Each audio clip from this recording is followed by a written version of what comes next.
Colegas de Fortuna Educativa y de Infortunio Salarial, muy buenos días. Primero que todo, perdonen la lectura de la hoja de vida. Ahora es un problema uno guardar sus intimidades. No es sino que uno escribe el nombre de alguno de ustedes en Google y empiezan a aparecer un poco de cosas. Y mientras más cartones tiene uno, más se parece un tugurio o a un barrio de invasión. Entonces a veces no es tan bueno mostrar los títulos, sino más bien como los resultados de los trabajos que uno haga. Porque pronto dicen, este si se lo pasó estudiando, entonces ¿cuándo trabajó y cuándo tiene experiencia? Menos mal ahí encontraron que de todos los doctorados, 4 son doctorados honoris causa que me han dado, 3 son maestrías honoris causa. Es decir, que después de haber presentado cosas, el mundo me empezó a reconocer lo que la misma universidad en la que estudié nunca quiso ver en mí. Entonces, por lo general, los premios son externos y de otros países donde uno ha producido cambios, pero aquí lo único que ha recibido una es jodencias, incertidumbres, gente brigando a dejarlo trabajar. Ustedes conocen cómo es eso mejor que yo. Para no llegar con jumbo propio, aeropuerto ajeno, y es decir, para no hablar de lo que uno sabe, sino de lo que se espera que uno hable. Entonces, siempre que me invitan no voy a hacer las mismas conferencias, sino que especialmente las invitaciones son para resolver algún tipo de problemas. Y como el hombre por lo general tiene pensamiento divergente, es ingenioso, creativo, innovador, inventor, incluso estoy precisamente con ellos, con la Facultad de Ingeniería, no es la Facultad de Mecanización ni la Facultad de Aprender de Memoria, sino la facultad que genera procesos ingeniosos, creativos, innovadores, inventores. Entonces, tener respuestas a muchas preguntas uno las puede tener desde la perspectiva intelectual, pero el pensamiento lógico le permite a uno sospechar respuestas, pero el pensamiento formal es el que le permite experimentar, demostrar, comprobar, verificar, aplicar, transferir, transformar, para resolver problemas no de forma provisional, sino de forma definitiva. Y la ingeniería trabaja sobre cómo resolver problemas más de forma definitiva que de forma provisional, pero mientras se hace de forma provisional, ese tipo de procesos permiten sistematizar pues ya desarrollos que en la práctica resuelven problemas.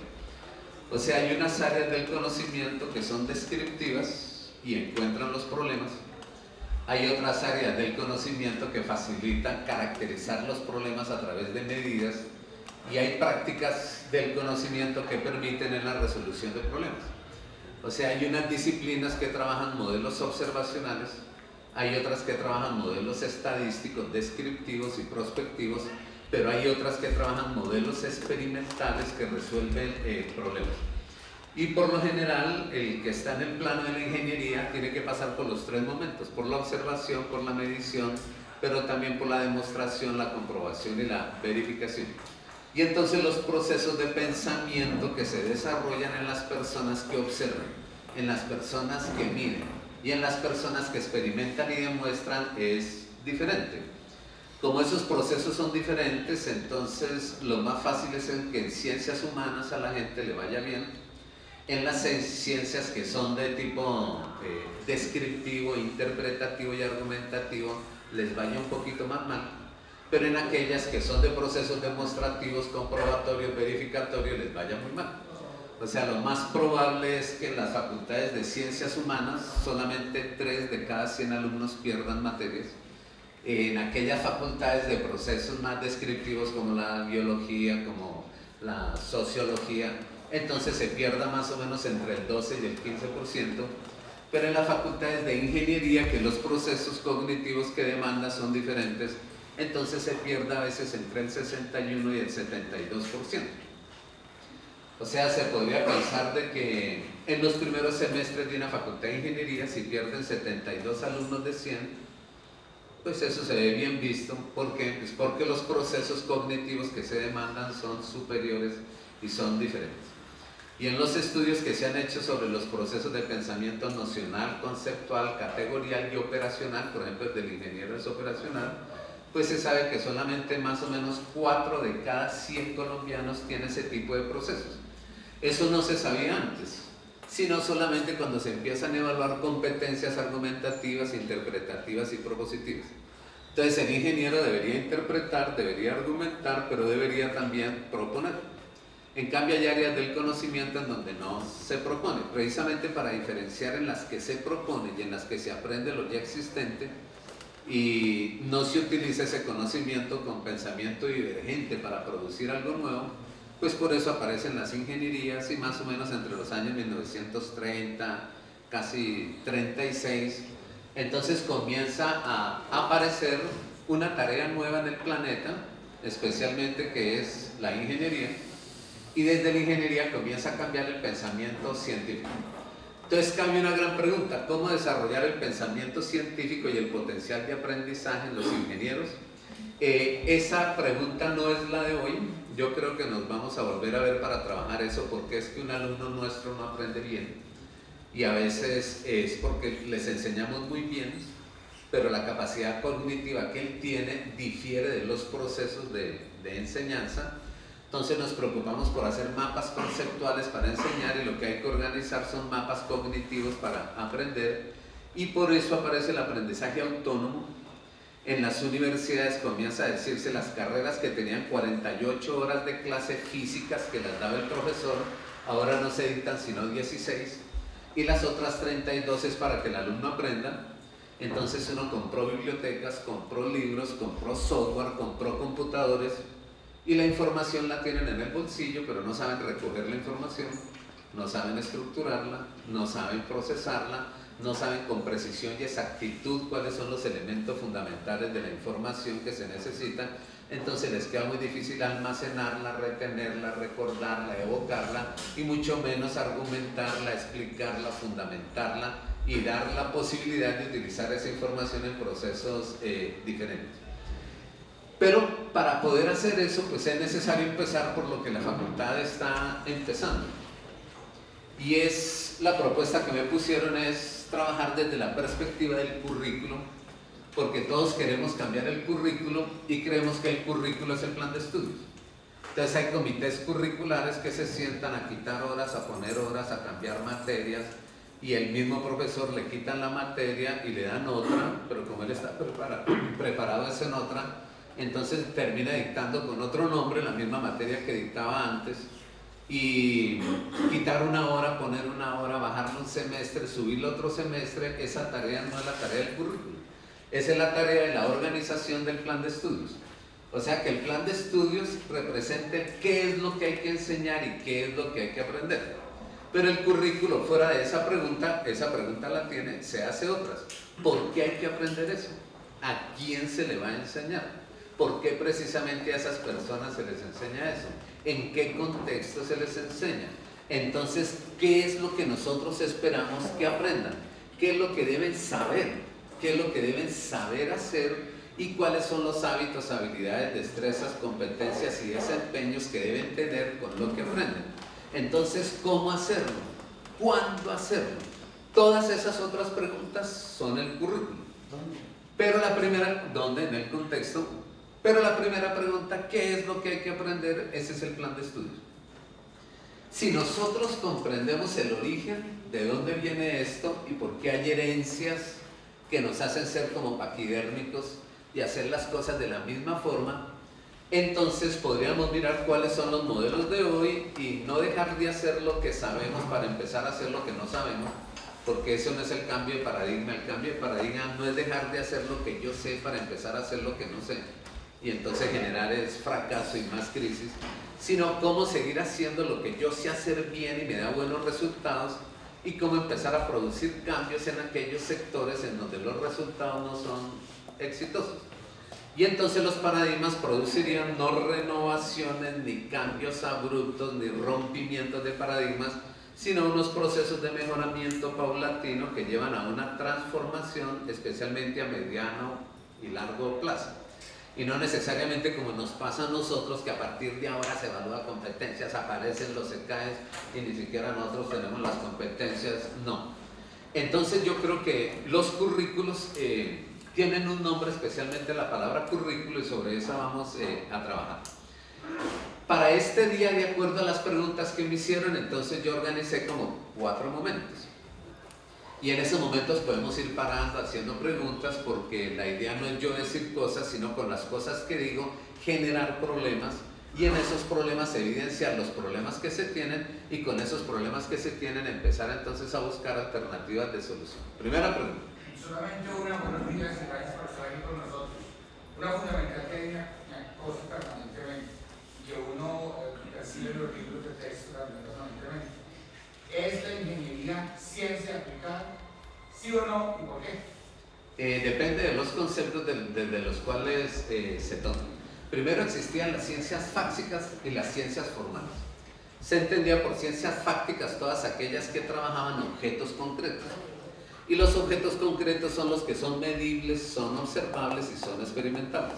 Entonces, las ciencias fácticas, especialmente la química, la física, la biología, la matemática, eran aquel grupo de ciencias sobre las cuales yo puedo hacer observaciones y sobre las cuales puedo hacer descripciones.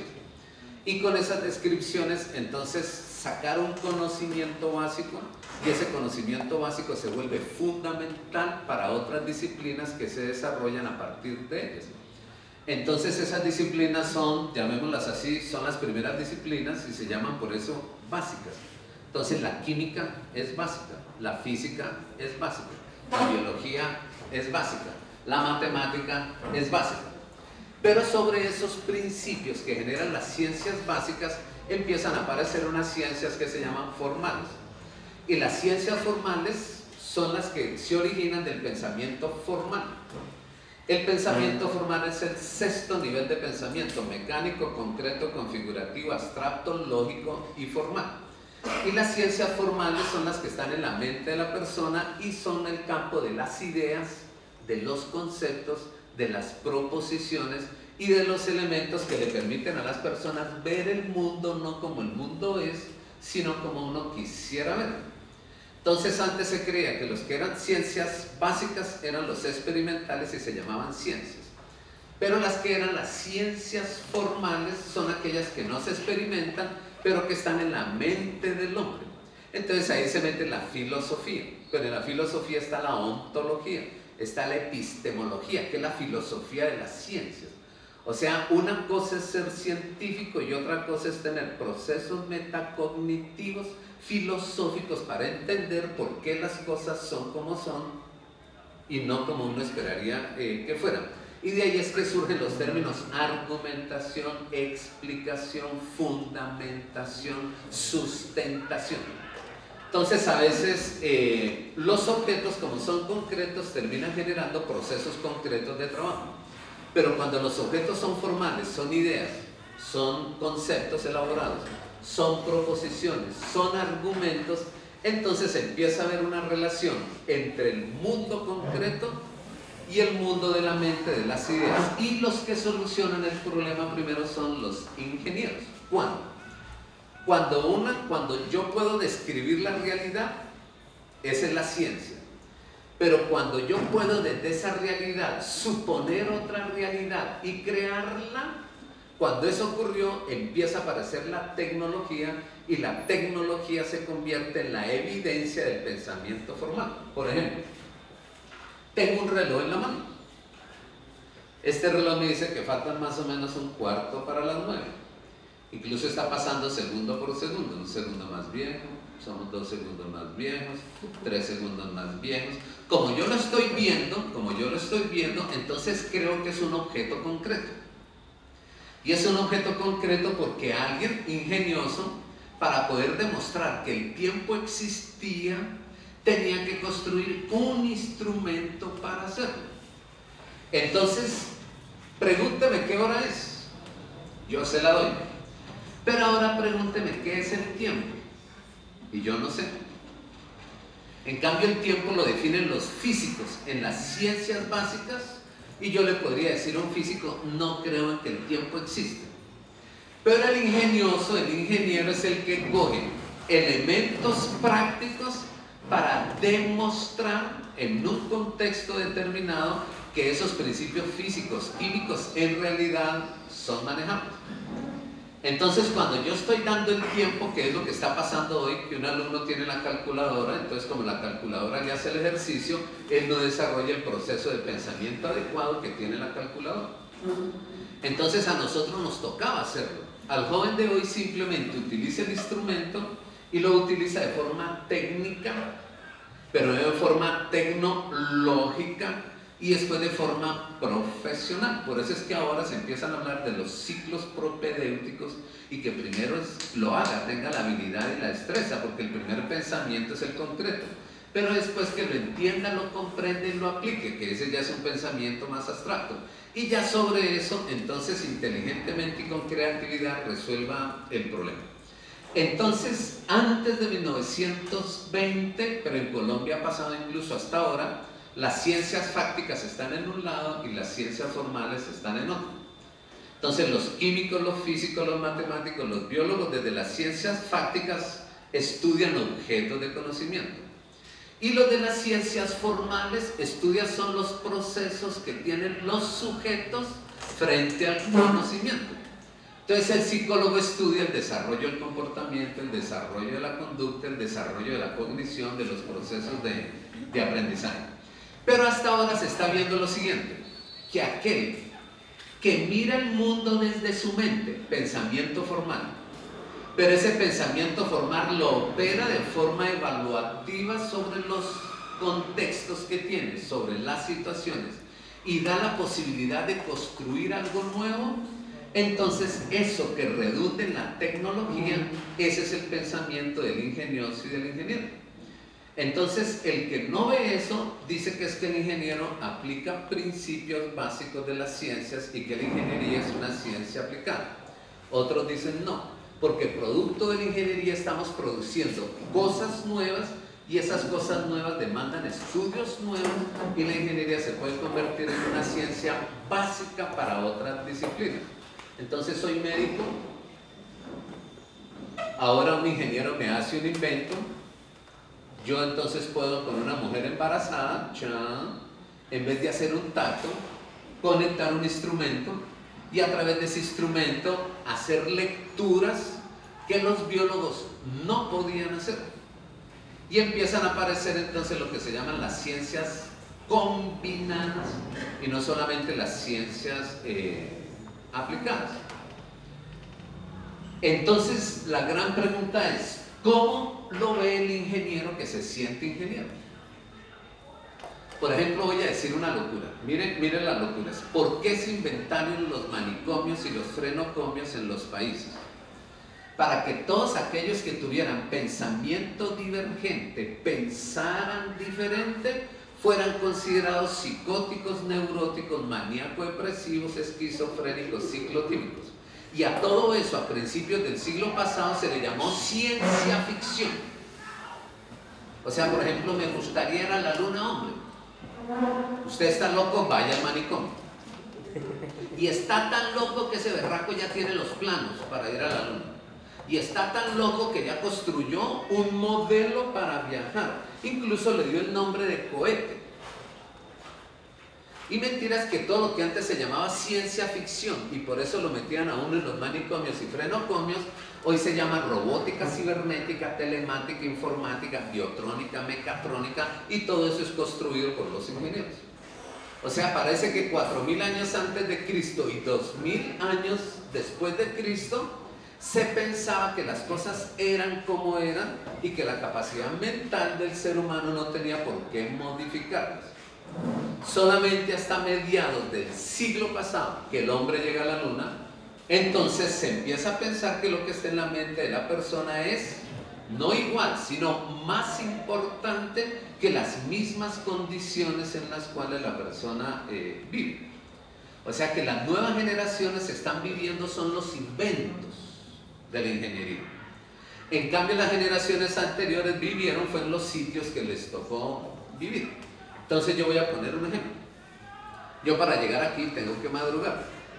Entonces, cuando voy a madrugar, pues pongo el despertador. oprimo el despertador por la noche y por la mañana suena tan, tan, tan, y lo apago. Y cuando lo apago, debajo del despertador dice Made in Japan. Entonces yo abro la nevera para sacar la pulpa de fruta y hacer el jugo y no despertar a mi mujer, y la nevera dice Made in Japan. Cojo la pulpa de fruta y la meto en la licuadora, y la licuadora dice Made in Japan. Incluso prendo el radio para saber si el karateka ganó la medalla de bronce al fin, y el radio dice Made in Japan. Incluso lo pongo en un plasma y dice Made in Japan. Cojo un taxi y ese taxi es motor Isuzu y dice Made in Japan. Incluso lo primero que hago aquí es sacar una USB, de pronto Made in Japan, ponerlo en un computador, Made in Japan, y ponerlo a sacar en un video bien la imagen, Made in Japan. Y hay una cámara ahí, puede ser Sony o lo que sea, Made in Japan. Y yo creo que estoy en Colombia. Yo no estoy en Colombia. En Colombia estoy viviendo el ingenio de alguien. Entonces, si en Colombia se utilizan los elementos que vienen de afuera, el pensamiento ingenioso, creativo, innovador, divergente no se desarrolla. Si Colombia lo que pone es a inventarse lo que necesita de acuerdo a sus propias necesidades y a sus propios contextos, entonces ese proceso surge. Entonces pueden haber dos corrientes. La corriente que cree que lo importante son las ciencias básicas, y sobre las ciencias básicas, entonces el ingeniero es como un bobo útil que las utiliza para producir algo. Esa es una perspectiva. En cambio hay otros que dicen no, el ingeniero es el que le da vida a esas ciencias. Por ejemplo, ha aparecido un caso nuevo de factorización en álgebra en los últimos 100 años. O sea, la ciencia básica se quedó ahí.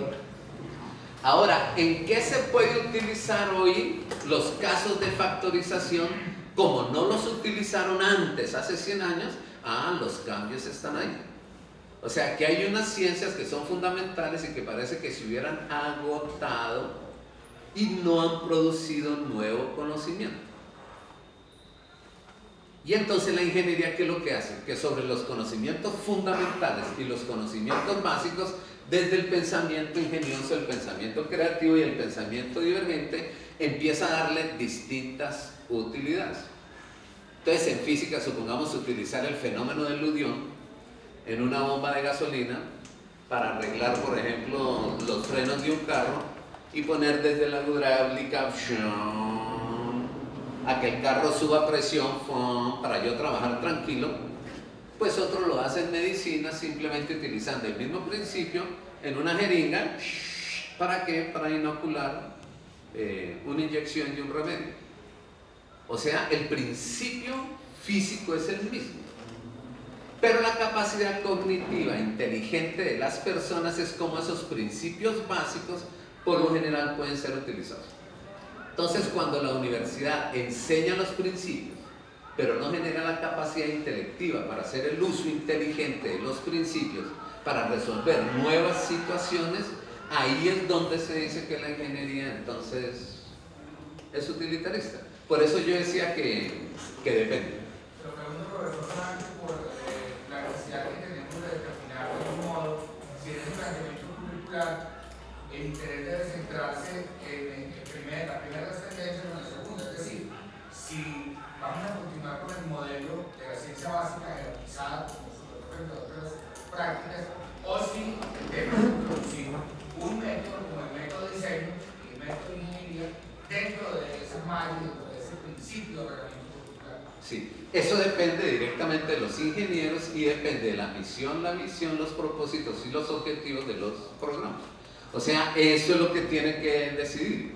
Entonces, una cosa es un ingeniero civil, otra cosa es un ingeniero electrónico, otra cosa es un ingeniero de sistemas, incluso otra cosa es un ingeniero eléctrico, que a pesar de que estuvieran relacionados, incluso otra cosa es un ingeniero catastral, un ingeniero de alimentos. O sea, mire lo que significa el término ingeniero, que usted utilice el ingenio para generar procesos nuevos que estén dando respuestas nuevas a condiciones nuevas del continuo devenir.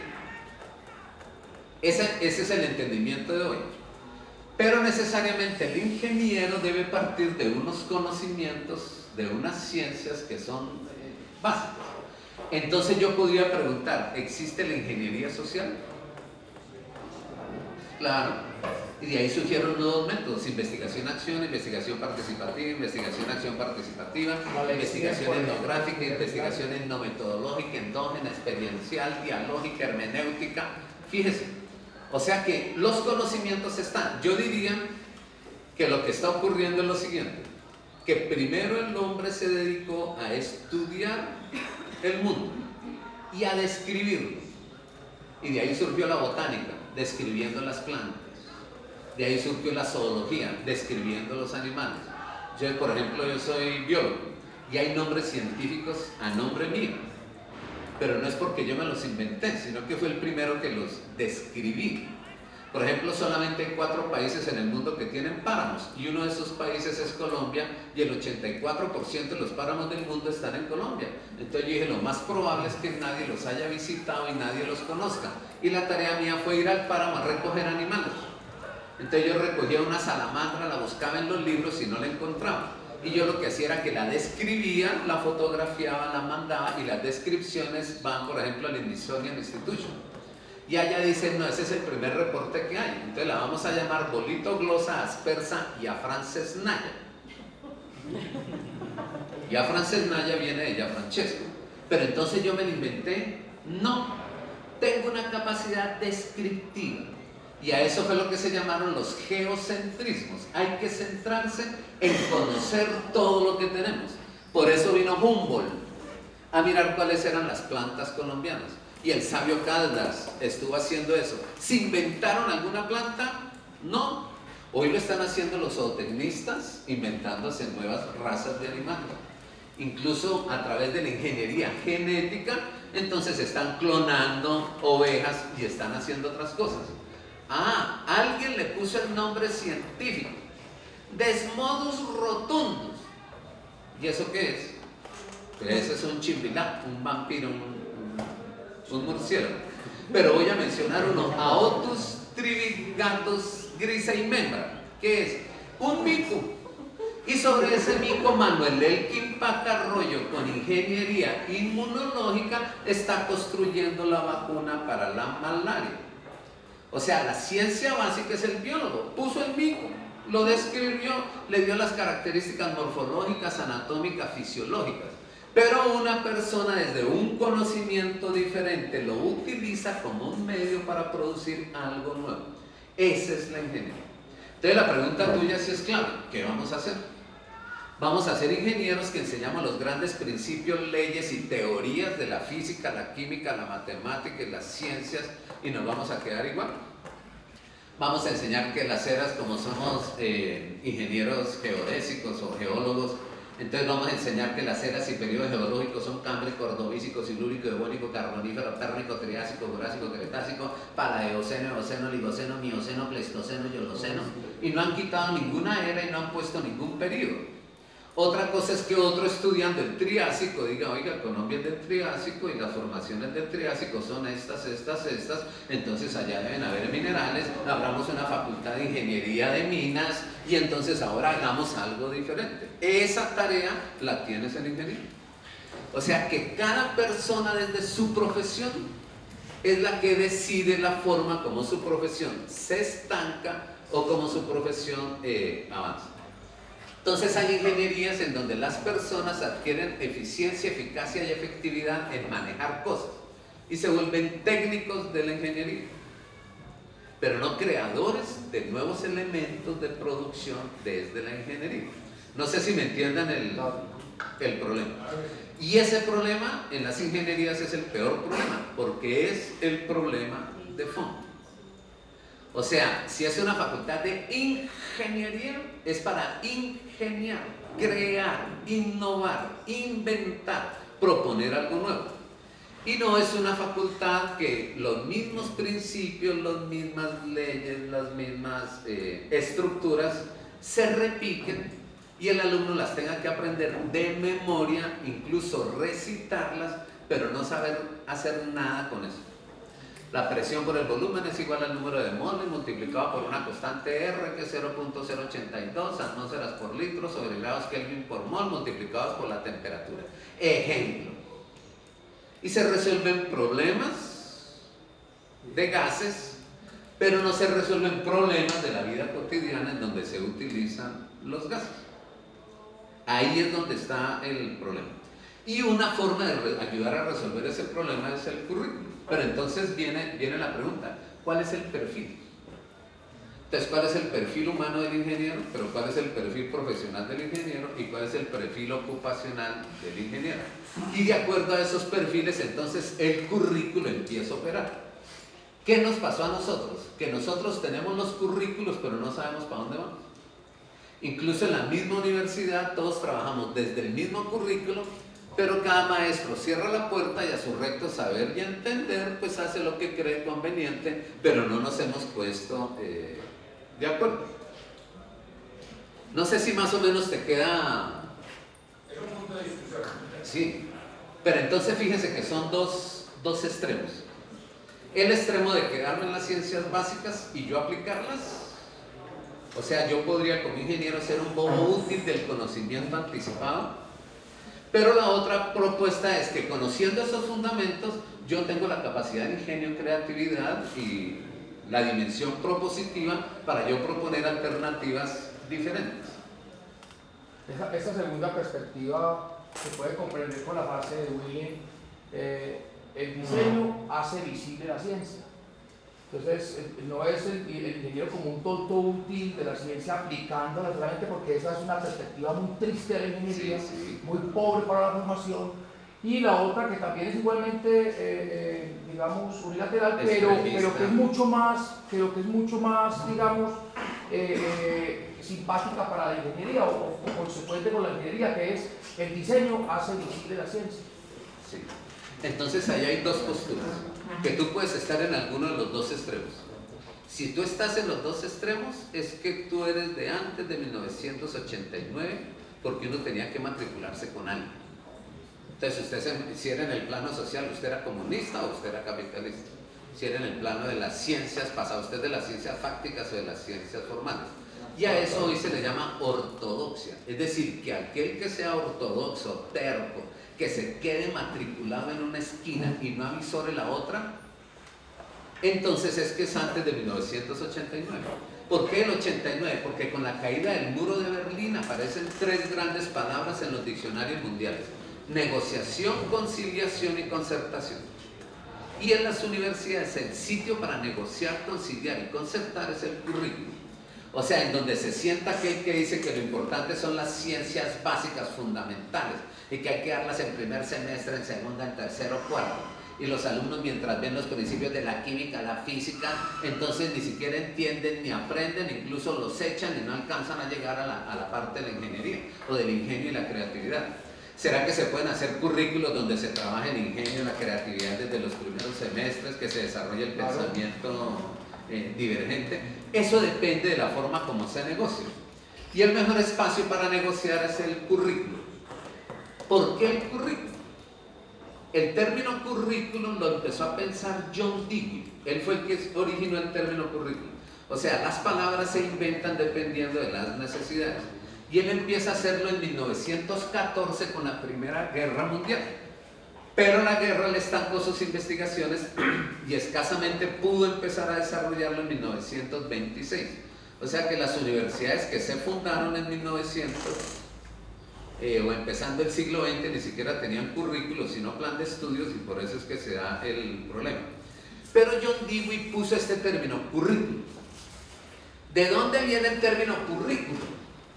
Currículum, le voy a quitar aquí, le voy a poner la terminación um. Curriculum viene del latín, curriculum, que significa hacer carrera. Y hacer carrera significa para él hoy mejor que ayer y peor que mañana. Hoy mejor que ayer y peor que mañana. ¿Qué significa? Que si usted ve que las cosas no cambian, siguen estáticas, siguen iguales, ahí no hay currículum. Ahí de pronto hay un cambio, hay una renovación, hay una adecuación, hay una transferencia, de pronto hay un reduccionismo de hacer cosas y uno cree que el todo es igual a la suma de las partes, y ustedes saben como ingenieros que el todo no es la suma de las partes, son las partes, más sus funciones, más sus relaciones, más su estructura, más el sistema que genera para poder ver el mundo desde esa perspectiva. Entonces, por ejemplo, a mí que me pidan mi currículum. Giovanni, para usted trabajar aquí, traiga su currículum vitae. Mire que se utiliza hasta en el mejoramiento de la persona. ¿Cuál es su currículum? Y si yo digo llevo 40 años dictando álgebra en primer semestre y trigonometría en segundo semestre de la Universidad de la Sagrada Vagancia, jornada de la mañana, y se me fue todo el currículo escribiendo 3 renglones, y después digo, uy, ¿yo qué hago? ¿Yo qué apunto? Y debajo pongo, tengo 40 años de experiencia. Usted no tiene 40 años de experiencia, usted tiene una experiencia que le duró 40 años. O sea, usted tiene una actividad repetida. Y como esa actividad repetida, su currículum no es currículum, es una actividad. Currículo es todo aquello dinámico, flexible, en permanente progreso, en permanente mejoramiento. O sea, mire lo que voy a decir, que el currículo de las facultades de ingeniería es directamente proporcional al currículo de cada ingeniero de esa facultad. O sea, que si hay un ingeniero que no estudia, no se prepara, no se complementa, no se capacita, no se actualiza, no se perfecciona, no adquiere conocimientos nuevos, entonces se queda haciendo lo mismo de la misma forma, en el mismo sitio y con las mismas condiciones y con los mismos métodos. Entonces el currículo, si él entra al currículo de la facultad, lo más probable es que lo que él sabe hacer pida que se siga haciendo siempre. Pero si entra al comité de currículo en la facultad, ese que permanentemente cambia, estudia, progresa y dice, no, eso que estamos haciendo ya pasó de moda, hagamos algo. Y siempre que se matricula una corte, el currículo es diferente, los planes son diferentes, el maestro es el mismo, pero con más procesos de conocimiento y más habilidades, destrezas y competencias, entonces ese currículo sí es un currículo. O sea, el currículo, esa palabra significa dinamismo, significa cinética, significa movimiento, pero movimiento secuencial, movimiento acumulativo, movimiento progresivo, o sea, en búsqueda de progreso, en búsqueda de mejoramiento y en búsqueda de la calidad y en búsqueda de la excelencia. Y el ser humano busca la excelencia porque es el único ser en la naturaleza que tiene la capacidad de buscar. O sea, es el único que siendo el mismo en esencia es diferente en existencia. O sea, apareció en los últimos 10.000 años. Pero un león tiene 320 millones de años desde el Cretácico superior. Una cucaracha para el planeta americana tiene más o menos 600 millones de años. Y ella no ha cambiado. Lo único que ha hecho es adaptarse a las drogas que están bregando a matarla y genéticamente está dando respuesta. Pero el hombre es el único que, teniendo los mismos contextos, es capaz de modificarlos para su beneficio. Entonces, un oso en Alaska hiberna 3 meses. Ya se mete, chan, hiberna. El hombre no se echa a dormir, sino que el hombre construye implementos desde la ingeniería, precisamente ¿para qué? Para vivir en unas pésimas condiciones con las mejores condiciones. Fíjese la tarea. Entonces la tarea del currículo es, ¿tú qué sabes hacer? Pero ¿cómo es el mundo? Si yo sé hacer una sola cosa de la misma forma, posiblemente ese currículo se puede estar estático. Pero si yo soy una persona que permanentemente me estoy preparando y voy cambiando, ese currículo es un problema. Porque si usted va tan rápido como va la ciencia, va la tecnología tan rápido, y usted todos los semestres cambia el currículo, entonces usted no alcanza a formar generaciones en unos propósitos definidos. O sea, yo no puedo ir a la loca todos los meses y todos los semestres estar cambiando materias porque apareció algo nuevo. Eso nos pasó en la Nacional, en la Facultad de Odontología, que nos fuimos incluso para Bélgica para mirar cuáles eran las facultades de odontología de allá, porque dicen que los mejores odontólogos son belgas. Y cuando vinimos entonces en la Nacional empezaron a montar el currículo de odontología de una universidad de Bélgica. ¿Y saben qué pasó? Que en Bélgica no hay caries. Entonces allá la facultad lo único que tiene es más o menos cirugías maxilofaciales y cirugías orales. ¿Para qué? Para mejorar la sonrisa.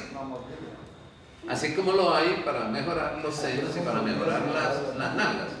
O sea que ellos lo que tienen son como cirugías plásticas, estéticas, para mejorar la apariencia de la boca y de los dientes. Y ya iban a empezar a meter ese currículo cuando en Colombia otros no tienen dientes, están sin muelas, con las muelas podridas, con caries. Ah, es que no puedo ir tan lejos del contexto que tengo. Pero sí debo ir lejos para saber a dónde hay que llegar en determinado tiempo, en cuántos años, y el currículo es el que te lo gradúa. Pero si yo entonces cada mes estoy cambiando el currículo, que eso es lo que pasa en Colombia, o lo que pasaba, que nombraban un ministro de educación, y el ministro de educación en Colombia tenía vida de 6 meses, 2 semanas, si ustedes lo han leído. O sea que más o menos cada 13 meses, un año, un mes pasan 2 ministros. Y en un gobierno de un presidente pasaban 8 ministros. Por lo menos últimamente hubo una ministra que duró 8 años. Y fíjese que de una u otra forma se pudo hacer algo en las universidades. Ahí mismo que entró la otra empezó a haber un problema. Que no, que las universidades tienen que preguntarle a los empresarios cuáles son las competencias que los empresarios necesitan. O sea que el día que no hayan empresas, que acaben las universidades. ¿Quién dijo que una universidad era para formar empleados para las empresas? SENA.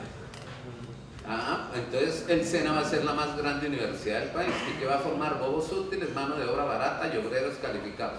No va a formar ingenieros. Eso es lo que hay que mirar.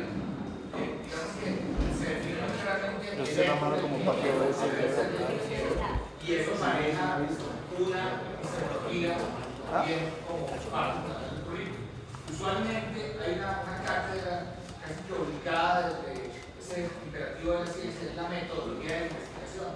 Y generalmente la metodología de investigación, que puede ser muy útil en ingeniería, se orientan como metodología de investigación de la ciencia. Y finalmente tenemos que se comporta en ingeniería como si fueran a formar científicos.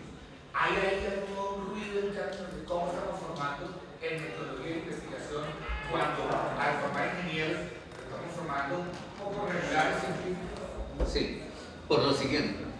Porque la investigación es la que permite construir el conocimiento. Y ese conocimiento, por lo general, se sintetiza en normas, en leyes, en principios, en teorías. O sea, construir el conocimiento es partir de unos acontecimientos, desde unas ideas, generar unos procesos y con esos procesos construir unos conceptos que equivalen al conocimiento. ¿Estamos?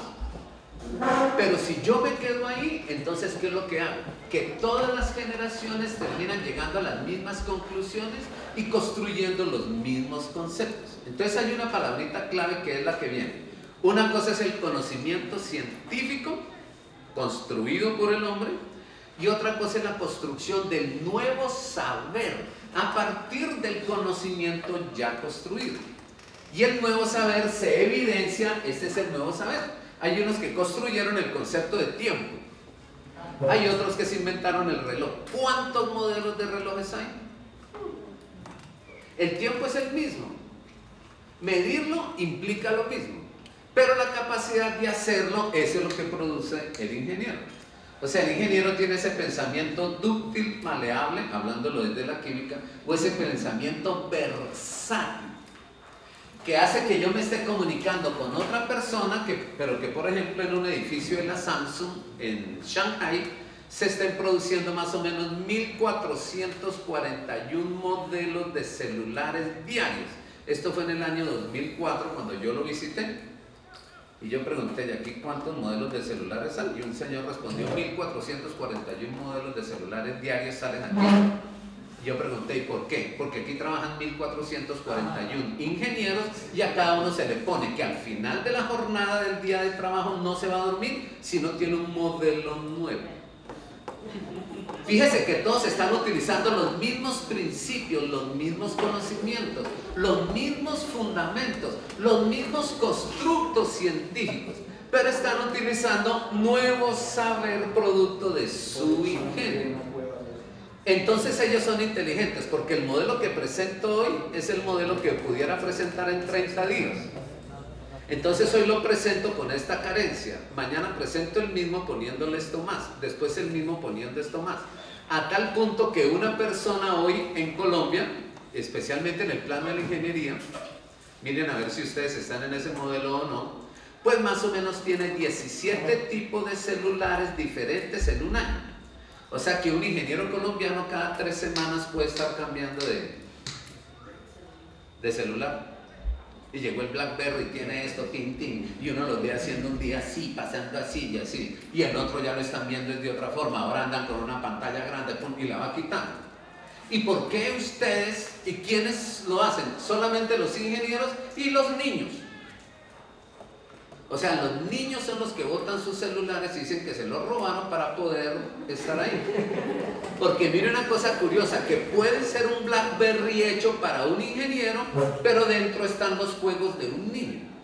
Y para que un niño pueda jugar PlayStation, Nintendo y jugar sus maricaditas, tiene que comprar un BlackBerry con todas las otras. Para chatear nomás. Pero solamente se da cuenta es el ingeniero, y el ingeniero utiliza las dos cosas. Incluso lo más lógico es que si va en un vuelo estás jugando y no necesariamente está trabajando. Eso es lo que se llama nuevo saber. Que el nuevo saber no es nuevo fundamento, sino nuevas aplicaciones, nuevas construcciones. Y ese proceso de recursividad intelectiva es infinito en el ser humano. Pero el hombre se tuvo que gastar casi 6.000 años para llegar a madurar el cerebro y hacer que aquello que se veía loco se pudiera hacer. Entonces eso hace, por culpa de los ingenieros, que en los últimos 30 años, o sea, del año 1980 al año 2010, es un dato del 2010, se haya descubierto que el 89% de los grandes inventos de toda la historia de la humanidad se hicieron en los últimos 30 años. Entonces, si hay esa cantidad de inventos, ¿cómo vive una persona hoy con todos los inventos? Incluso usted como ingeniero me recomienda a mí, soy ingeniero electrónico y yo le recomiendo este televisor, cómpreselo, Giovanni. Y yo me lo compro porque es la última versión, lo instalo en la casa y cuando lo prendo aparece la propaganda de la versión siguiente. Pero usted no me dijo que era la última. Sí, cuando se lo dije era la última. Pero cada rato está cambiando. Y así viene el pensamiento de los jóvenes de hoy, cambiando con la innovación. Pero ¿qué pasa en la universidad? Que la universidad no va con los cambios, sino que la universidad va enseñando lo viejo y prohíbe los cambios. Por ejemplo, ¿qué hace usted en una evaluación? Prohibido sacar apuntes, prohibido sacar el libro. Entonces, ¿para qué se hizo el libro? Incluso usted dice prohibido el celular. ¿Y por qué? Porque usted tiene que copiar y en letra cursiva. No, pero ¿y por qué? ¿Y puedo enviarle el trabajo? No, tiene que ser a máquina. ¿Por qué? Porque usted maneja la máquina Remington. O tiene que ser a mano para verle la letra, pero si yo tengo un computador con 270 tipos de letras, lo puedo hacer en calibrí, en Arial. No, lo quiero ver a mano. Entonces ya el problema no es del ingenio. El problema es de aquel que a pesar de ser ingenioso, le puede prohibir el ingenio a las otras personas. ¿Más o menos ubicados? Bueno, de ahí es que salen las preguntas. Yo no tenía eso planeado, pero yo me puedo quedar aquí precisamente sobre eso, para no llegar con jumbo propio de aeropuerto ajeno, sino dar respuesta precisamente a esos problemas. Y no tengo metas ni tiempos, entonces voy tranquilo. ¿Qué hay otra pregunta? Bueno, afortunadamente usted como que también tiene el don de la telepatía y me respondió una pregunta que iba a hacer ahora entre otras muchas que tengo. Y tiene que ver con que en ingeniería uno de los problemas precisamente lo que está acá, decir las modas, las tendencias, que muchas veces hacen que algunos docentes pues cuestionen constantemente el rumbo del currículum. Entonces, sale algo nuevo y hay que aplicarlo en el currículum. Eso me lleva a pensar en lo que sería lo que es el ciclo de vida de un currículum. ¿Cuándo nace y cuándo realmente termina un currículum? Porque eso establece un contrato. establece un contrato con la gente que se matricula a un currículo, porque el estudiante se matricula al currículo. Pues así lo entendemos acá. Sí, sí. Desafortunadamente, por meter a un profesor o por darle contrato a alguien, muchas veces inclusive se llega a cambiar el currículo. ¿No es cierto? El currículo entonces debería tener como una especie de inercia. Es decir, es un sistema que luego que arranque y se monta, pues si está muy mal montado no tendrá muy poca inercia que tendrá que estar destinado a morir, por ejemplo. Por lo tanto, el currículo debería tener como una arquitectura del currículo, algo rígido y algo que sea realmente flexible de lo que es la organización del currículo. Entonces, ¿cómo se definiría el ciclo de vida? Eso es una pregunta muy larga de responder. O sea, ciclo de vida, componente rígido, componente dinámico de organización y subelementos del currículo. Porque si el currículo grande puede tener unos, no microcurrículos como lo entendemos, sino por ejemplo un área. El área en sí puede ser un currículo. Elementos del currículo. Puede ser un currículo que nosotros, por ejemplo, acostumbramos a colocarle, por decir algo, electrónica 1, electrónica 2, electrónica 3, o ingeniería software 1, 2 y 3, por el asunto de la denominación, así como el problema de la denominación del currículo, que también es otro problema. Sí, sí. ¿Cómo se maneja esa flexibilidad? ¿Qué tanto debe ser rígido, qué tanto debe ser flexible y la conciencia que vamos a tener con respecto al ciclo de vida del currículo? Bueno, entonces ahí hay dos palabras de fondo. Una palabra es coherencia del currículo y otra palabra es pertinencia del currículo. La coherencia del currículo está relacionada con los elementos, las funciones de esos elementos, las relaciones entre los elementos y las funciones de los elementos, que es lo que termina siendo una estructura curricular. ¿Estamos? Entonces puede que los elementos sean los mismos, o sea, puede que sean las mismas áreas, pero de pronto trabajados de forma unidisciplinaria o multi o pluri o inter o transdisciplinaria. Entonces ahí aparece una dinámica, que siendo la estructura igual, tú cambias la forma de sistematizarla para operar. Entonces, lo primero es la coherencia del currículo, que estén los elementos que deben estar, ni uno ni más, porque una estructura tiene tres leyes: la ley de totalidad, la ley de autorregulación y la ley de transformación. Entonces, tú me dijiste que era un poquito larga la respuesta. ¿Estamos? Entonces yo me voy a permitir, gracias por haberlo entendido. Entonces yo les puedo decir, ¿alguien tiene un marcadorcito por ahí? Totalidad, ¿qué fue? ¿Lo puedo repetir? Totalidad, ¿qué más? Ley de totalidad. Mira, ya hay uno. Ya yo. Totalidad. Yo estoy aquí amarrado. Ley de totalidad, ley de autorregulación y ley de trabajo. Pero a pesar de que yo me mueva y vaya flexibilizando el currículo y lo vaya dinamizando y le vaya dando la inercia, debo hacerlo de una forma estructural. O sea, yo puedo tener los mismos elementos toda una vida, supongamos el álgebra. Pero ¿cuál es el papel del álgebra dependiendo de las necesidades? Entonces antes era hacer ecuaciones simultáneas. Ahorita no, es desarrollar el pensamiento lógico. El álgebra es la misma. El elemento es el mismo, pero la funcionalidad y la relación que establece con los otros es diferente. Entonces, en esa coherencia hay una serie de elementos. Esos elementos cumplen funciones. Esos elementos, a través de sus funciones, establecen relaciones entre sí.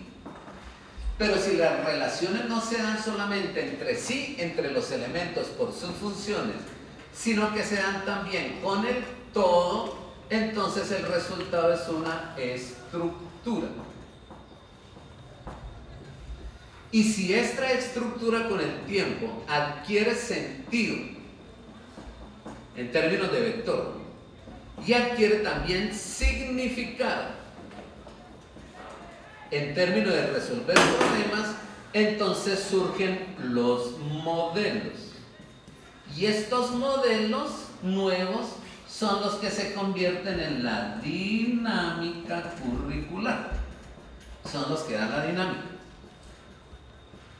O sea, no es la estructura puede ser la misma. Los elementos pueden ser los mismos. Las funciones de los elementos pueden ser los mismos. Como la malla o algo así. ¿Cómo la qué? La malla curricular del plan, por decir algo. Serían los elementos. No, esa viene siendo la estructura. Los elementos serían las materias, las asignaturas. La función es para qué sirve, por ejemplo, dictar aquí ética en esta institución. Para que los alumnos digan que esa es una materia costura y no venir. Ah, bueno. O lo que tú dices, es que este es para darle puesto a este profesor.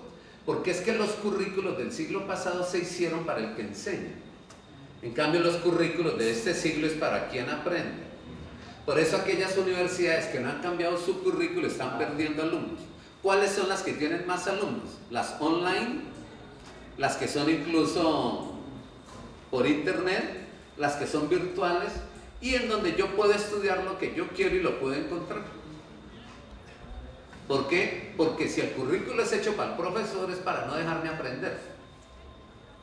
Entonces, eso se sabe a la hora de graduarse una persona. Cuando nadie lo quiere graduar, todo el mundo quiere rajarlo, nadie le dirige la tesis y todo el mundo está jodiendo para dañarlo.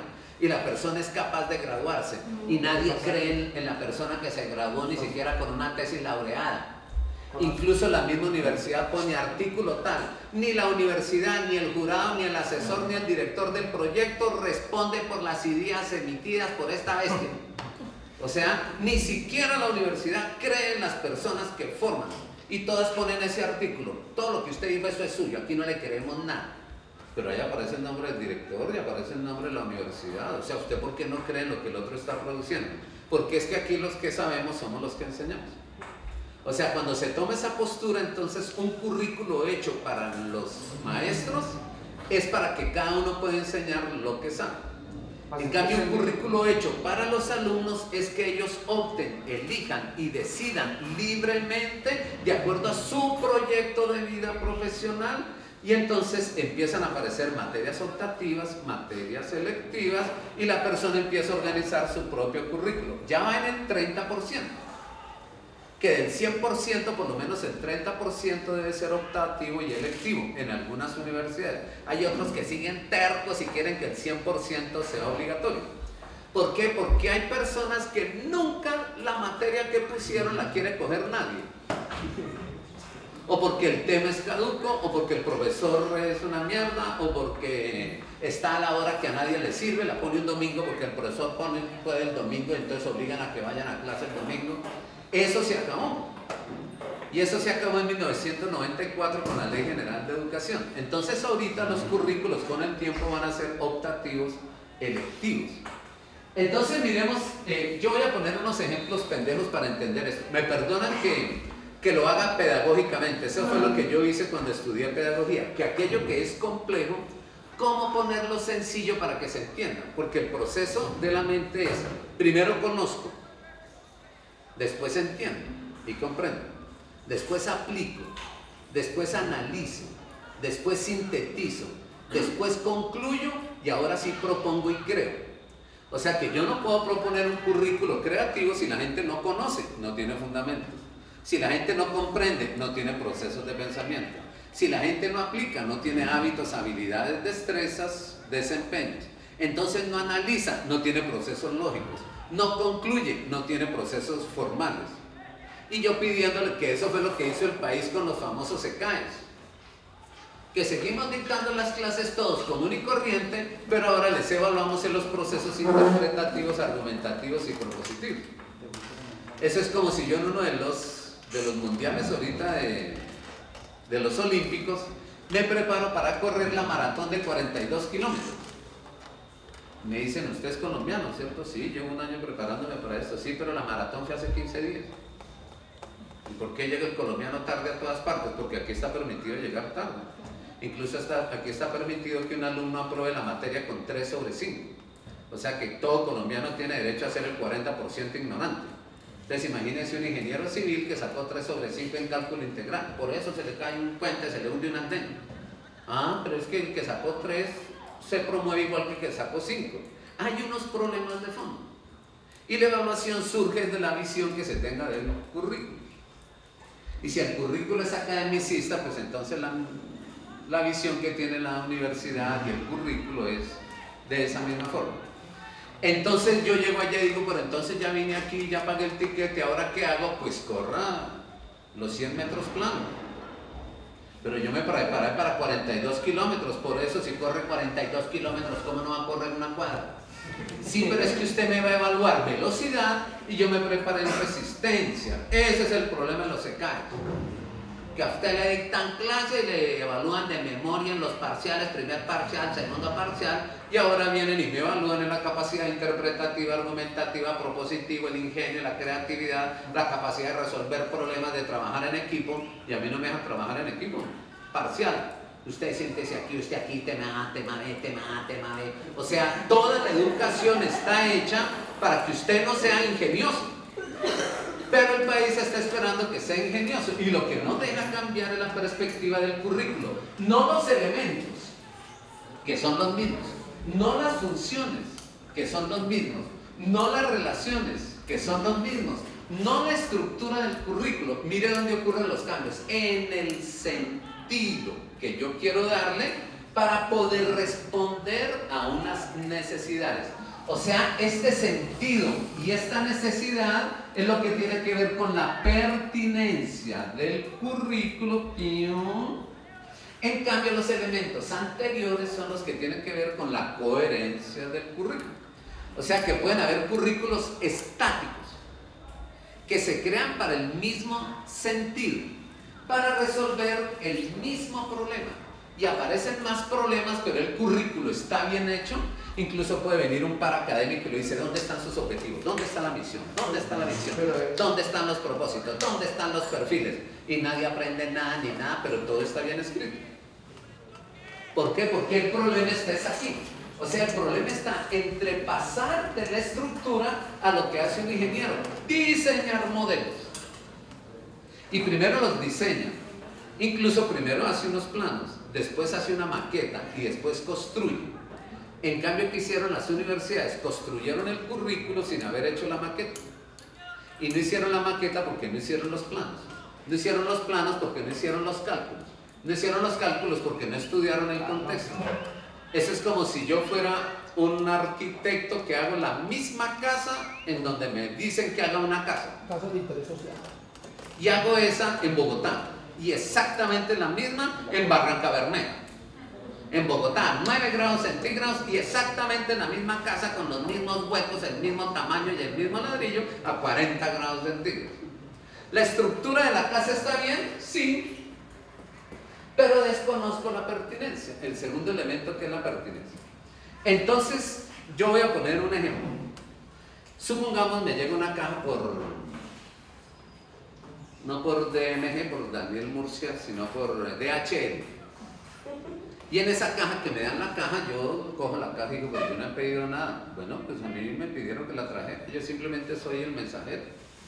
Entonces fírmeme aquí ya que use recibo. Y yo digo, pero ¿y qué vendrá adentro? Yo no he pedido nada. Pero usted, Giovanni, sí, coja la caja, o si no, firme aquí que no la recibo y yo me la llevo otra vez. Y yo cojo esa caja y empiezo a tirarla y así a moverla y a sospechar qué es lo que hay adentro. ¿Qué es lo que habrá adentro? ¿Qué es lo que habrá adentro? ¿Estamos? Entonces yo no sé y la abro y empiezo a tirar vainas. Tiro tornillos, tiro tuercas, tiro varillas, de pronto aparecen 4 palos, 2 en forma de cuadro y 1 en forma de L, y yo no sé qué estoy haciendo ahí. Y empiezo a mirar. Pues madre, ¿qué será? ¿Qué será? Yo veo una serie de elementos sueltos. Pregunta, ¿esos elementos sueltos son la estructura? No, son los elementos sueltos. De pronto cojo un tornillo y cojo una tuerca y digo, uy, este tornillo casa en esta tuerca. Y hay 8 tornillos y 8 tuercas. Entonces yo empiezo a hacer este ejercicio. Ese es el ensayo-error. Así se va formando el modelo en la mente. Oiga, pero ¿esto para qué? Y esas varillas tienen huecos. Y preciso sumando todos los huecos son 8 huecos. Eso es para meter estos tornillos y sostener la varilla. ¿Pero con qué? Con esos palos. Me estoy imaginando un cubito. ¿Estamos? Entonces yo lo que hago es preguntar lo siguiente. Oiga, pues madre, ¿aquí no vienen las instrucciones? Las instrucciones son el modelo. Entonces, por ejemplo, si usted compra una nevera, un ingeniero guarda las instrucciones. El resto del común no lo guarda. Si usted compra un carro, dentro del carro, la guantera del carro viene el libro. Un ingeniero guarda el libro y uno dice, pero esa mano de chucherías que tienen los ingenieros. No, es que tienen los modelos.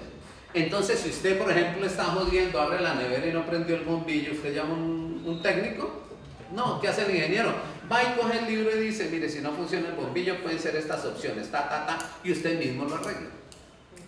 O sea, el modelo debe asegurar la dinámica de lo que se hace. Entonces, ¿cuál es el libro de currículo? El libro debe ser ese modelo que está generando como los cambios y las cosas que son nuevas. ¿Qué hace una persona que no tiene ese pensamiento del ingeniero? Que lo primero que abre es coger la nevera, llenarla de vainas, echar agua, joder con el hielo, mostrársela a los demás y bota el libro. Incluso ni siquiera sabe dónde enchufarla ni nada. Pues mira el libro cómo se enchufa. ¿Y quién tiene el libro? ¿Quién tiene el libro? Lo primero que hace uno cuando compra un carro es abrir la gavetica de al lado donde viene el libro, botarlo y meter buñuelos, natilla, los espejos de la mujer y uno, los coloretes, lo que sea. Pero ahí dice que si el carro no prendió, mire las bujías, mire todo. Ahí está todo. O sea, en el modelo se encuentra la forma como se explican los cambios y las adecuaciones que se han hecho sobre las estructuras. O sea, todos los carros tienen pistones. Esos son los elementos. Y cumplen la misma función. Y establecen relaciones con los circuitos eléctricos, etc. Todos tienen lo mismo. Pero un Ferrari tiene unas características especiales comparados con un BMW. Incluso métase usted en la Fórmula 1 en donde todos tienen lo mismo, pero cada uno desde su capacidad lo amolda de acuerdo a las necesidades que quiere. Y todos controlan y contrarrestan el viento, pero todos están pensando en el motor, todos en los alerones, todos en la parte básica mecánica, el otro está pensando en el hidráulico, el otro piensa en ahorrar combustible, y todos tienen los mismos elementos. Pero la diferencia está en esto, que una cosa es la estructura con los elementos, pero otra cosa es lo que yo quiero lograr de acuerdo a unas necesidades que son concretas. Entonces yo voy a hacer el ejercicio ahora sí, para la pregunta que tú me hiciste. Entonces, ¿cuáles son las leyes de una estructura? Las leyes de una estructura son la ley de totalidad, la ley de autorregulación y la ley de transformación.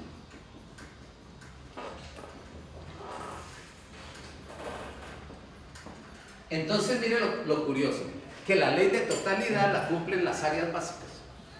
Las áreas básicas son los que dan los elementos, las funciones y las relaciones. Pero la ingeniería pone las autorregulaciones para organizar los sistemas y finalmente de ahí originan las transformaciones. Yo ahorita pongo un ejemplo para que ustedes miren ese problema. Ley de totalidad. ¿Qué significa la ley de totalidad? Que no puede faltar ningún elemento de los previstos, pero tampoco puede sobrar ninguno. Por ejemplo, abro la caja, tiro todas esas vainas y encuentro que hay 8 tornillos y 7 tuercas. Entonces yo digo, o aquí falta una tuerca o aquí sobra un tornillo. ¿Quién regula eso? Hay 8 huecos, entonces falta una tuerca. Yo no puedo armar el currículo así sin conseguir la tuerca. ¿Por qué? Porque por ahí empieza la incoherencia del currículo. O sea, no metimos una materia fundamental de acuerdo a la pertinencia, de acuerdo a lo que queremos. O de pronto metimos unas materias de relleno, y esas materias de relleno son las que hacen esos ruidos hijo de madres que no dejan lograr los objetivos. Ley de totalidad. Entonces, pues, la ley de totalidad puede dañarse por carencia, pero por exceso. Por ejemplo, abro la caja y veo que están las 8 tuercas, los 8 tornillos, las varillas con los 8 huecos y los palos y la madera con los 8 huecos. Pero viene un buñuelo y una aguja con hilo. Entonces yo entre la caja digo, bueno, ¿y qué hago con este buñuelo? ¿Es para tragarme el buñuelo o en dónde lo ensarto? ¿En la tuerca, en el tornillo? ¿Me siento encima? ¿Qué voy a hacer con eso? ¿Y esa aguja y ese hilo para qué es? Y usted como los tiene ahí, por ejemplo, bilingüismo, o tiene otras cosas, entonces quiere meter lo que hay en ese momento y eso se tira la coherencia del currículo. O sea que hay elementos de la pertinencia que pueden ser rechazados por la coherencia. No eres el profesor que come muy bien. Por ejemplo, la pertinencia es para resolver un problema nuevo, pero la coherencia es con los elementos viejos. Entonces, ¿dónde está la clave? La clave está en la construcción de modelos curriculares pertinentes, pero con elementos coherentes. ¿Sí me entienden? Porque usted puede tener un currículo coherente. Por ejemplo, yo yo asesoro el Ministerio de Educación peruano y la semana pasada estaba y llegué precisamente este martes. Y me tocó estar en Puna y Juliaca, 3.800 metros de altura al lado del lago Titicaca, menos 4 grados centígrados. Pero antes de venirme tenía que ir a Tumbes, que es en el límite con Ecuador, en la playa, y más o menos a 37 grados. Allá arriba, que es el altiplano peruano y ya en los límites con Bolivia, no hay sino alpacas, guanacos, vicuñas y llamas. Y de acuerdo a la época, pues ahorita están peludas. ¿Por qué? Pues porque es el invierno en el sur, entonces allá está frío. Pero con el tiempo empieza el clima mejor, entonces las pelan y de ahí hacen sus vestidos y sus cosas. Y yo pienso, ¿qué le llevo a mi mujer? Y entonces empiezo a caminar por el mercado en Tumbes. Yo no compro el primer día para estar viajando con eso todos los 15 días. Y cuando llego allá, todos tienen sus sitios allá con ese calor, todos guardados con ese calor, y un indígena por la mitad caminando a todos los turistas: cómpreme los tapetes, cómpreme los sacos, son hechos de llama, alpaca y vicuña, cómpreme que aquí nadie me compra esto. Y yo le pregunté: ¿y tú por qué crees que nadie te compra eso? Porque aquí hace mucho calor y esto es para el frío. Entonces le dije: entonces tú ¿por qué lo vendes aquí? ¿Y sabe qué contestó ella? Porque es lo único que sé hacer. Ah, currículum. Hago muy bien lo que nadie necesita, lo que nadie compra, pero como es lo único que sé hacer, sigo haciendo lo mismo. O sea que usted puede tener coherencia en lo que hace, pero le falta pertinencia. Entonces ahora nos dicen lo contrario. Como hay que formar en la mente para tal cosa, entonces hoy el énfasis está en la pertinencia. Entonces empezamos a meter una cantidad de cosas como locos en el currículo y dañamos la coherencia. Por eso es que el modelo curricular y después la gestión, o sea, cómo se construye y después cómo se administra, es la clave en el proceso. Ley de totalidad, creo que me la entendieron, ¿cierto? Ahora, o sea que la ley de totalidad trabaja sobre los elementos. La ley de totalidad verifica que no falte ningún elemento. Yo diría, por ejemplo, que si es desde la planeación estratégica, la calidad total, un elemento del currículo podría ser la misión, el otro podría ser la visión, el otro podría ser los propósitos, el otro podría ser los objetivos, el otro los perfiles, el otro el plan de estudio, el otro las metodologías. Esos serían los elementos que van organizando. ¿Estamos? Por ejemplo, usted quita las metodologías. Entonces cualquiera hace lo que le dé la gana. El otro quita el perfil. Ustedes formamos lo que queramos. O sea, ¿me van entendiendo? En cambio, ¿qué es la ley de autorregulación? La ley de autorregulación está sobre las funciones y las relaciones. Ley de autorregulación está entre las funciones y las relaciones. Yo estaba poniendo el ejemplo especialmente viendo un pupitre de estos, pero imaginándomelo de madera. ¿Cuáles son las relaciones? Bueno, hay unas varillas. Estas varillas tienen huecos. Por estos huecos tienen que pasar los tornillos. Ya cumplí la ley de totalidad y ya lo tengo hecho. ¿Estamos? Incluso pude seguir la guía. Pero yo hago lo siguiente. ¿Será que esto es para los curitas y las monjitas? ¿Para que se arrodillen antes de la comunión? Pongan ahí la hostia. Me quedó así, pero mire, ahí quedó. Incluso puedo sacar esto y decir: esto me sirve para levantarme. Allá al frente. Esto será para ponerlo en el patio de la casa y colgar los cucos en un día soleado. Usted puede decir que sirve o no sirve, ¿cierto? Esto será para esas viejitas de más o menos ya 100 años que para poder caminar tienen que ir llevando su aparatico. Esto será para sentarme. Sirve para las 4 cosas. ¿Para cuál fue diseñado? Para la última. ¿Qué es lo que hace la ley de autorregulación? Es ejercicio. Esto sirve para esto, pero no fue diseñado para eso, entonces va a sufrir estas lesiones.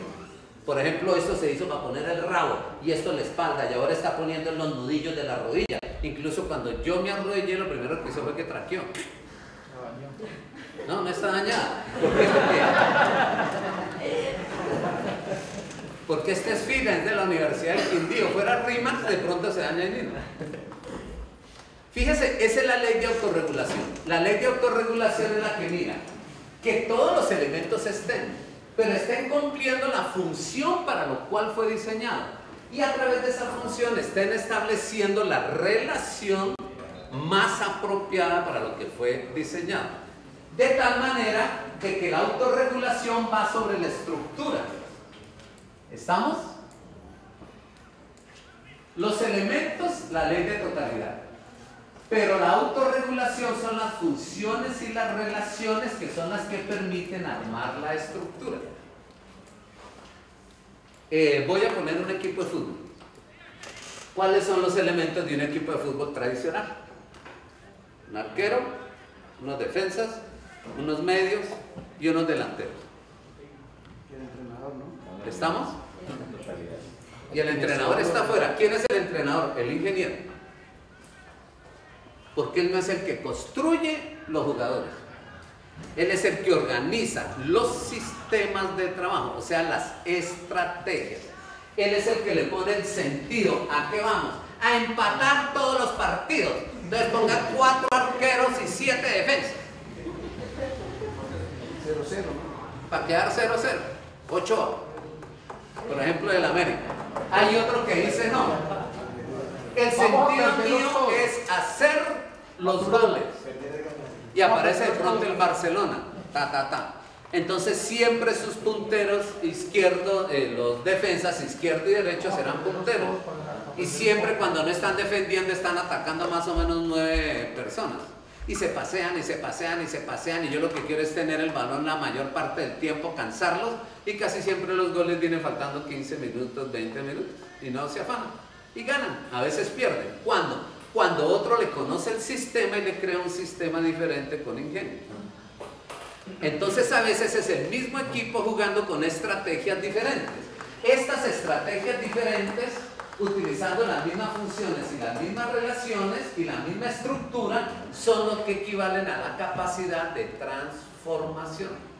Y la transformación entonces responde a los nuevos sentidos, a las nuevas necesidades. O sea, responde a la pertinencia. La transformación es la que permite el modelo y este modelo es el que permite la pertinencia. Por eso el modelo que yo creé para América Latina se llama Educación, Escuela y Pedagogía Transformadora. Escuela que transforma, educación que transforma, pedagogía que transforma, utilizando precisamente este criterio. Yo voy a hacer un ejercicio para... Ustedes me van a ayudar a hacerlo. El ejercicio va a ser un ejercicio sencillo. Voy a pasar esto del área de la ingeniería al área de la pedagogía, porque el currículo es pedagógico, pero para formar ingenieros. Yo voy a escribir 4 letras, 4 letrecitas aquí. Tananana. Por ejemplo, la M, la R, la O y la A. Tengo 4 letras, M, R, O, A. Y yo voy a decir que esas 4 letras son los elementos de una estructura que voy a organizar. Yo digo, con esos 4 elementos, con esas 4 letras, dícteme las palabras que pueda dictar. Amor, Roma. Amor, va una. Roma. Amor, ¿Más de una vez cada letra? Roma. No, con esos 4. Mora. Ram, Mora. Omar, Mora. Mora. Amor. Ya está. Amor, Roma, Ramo, Omar, Mora. Orma, voy a ponerla. Con H. Arma.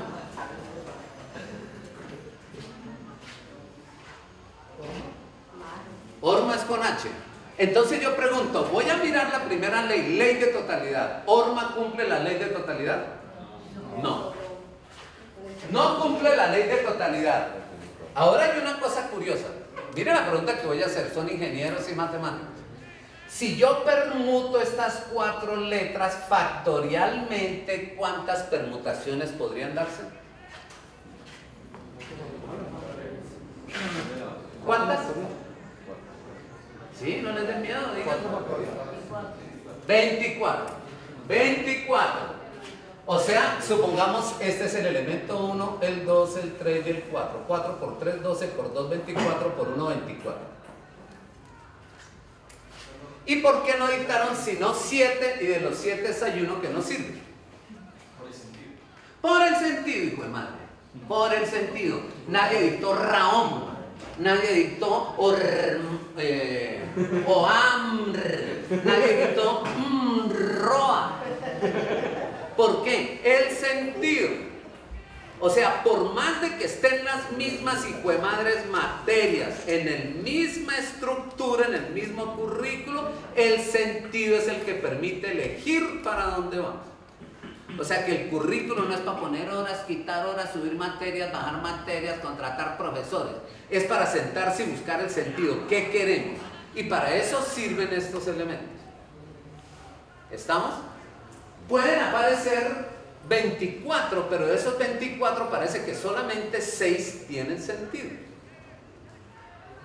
Este que dictaron aquí, Orma, tiene un problema. Mira el problema que tiene meter algo que no es de la estructura. Ley de totalidad. ¿Cuántos elementos hay aquí?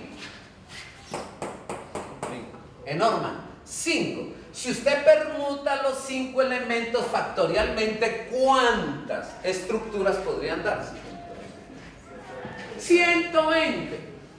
O sea que cuando usted mete vainas en el currículo que no tiene que meter, lo que hace es dispersar y aumentar la capacidad de complejidad, y lo que daña son las estructuras básicas del currículo.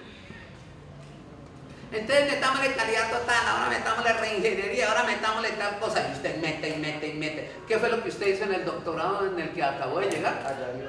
Tengo un trabajo que se llama Prevención y Cura de la Muerte Repentina. Metamos eso es importante, metamos eso. Y al mismo que usted mete eso en el currículo, fuera de la plataforma anterior, fuera de estas leyes, eso va a ser una dispersión, la cosa más berraca. O sea, primero que hay que definir elementos, funciones, relaciones, pero estructuras. Pero mire lo clave, el sentido y el significado. Sentido en términos de vector.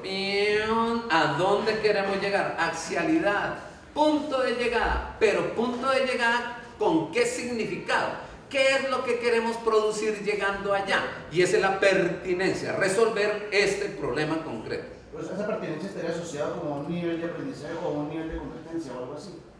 Se expresa con competencias, desempeños, eficiencia, eficacia y efectividad, pero surge de aprendizaje. Incluso partiendo de ideas previas y preconcepciones de la gente que aprende. Porque a veces uno cree que todos están en el mismo nivel de aprendizaje y mentiras que no. Hay unos que vienen del Colegio de la Sagrada Vagancia, jornada de la mañana, dictando, recibiendo 6 horas diarias, sector oficial, que es lo que puede pasar en esta universidad. En cambio hay otros que estudian 8 horas diarias, en un colegio privado.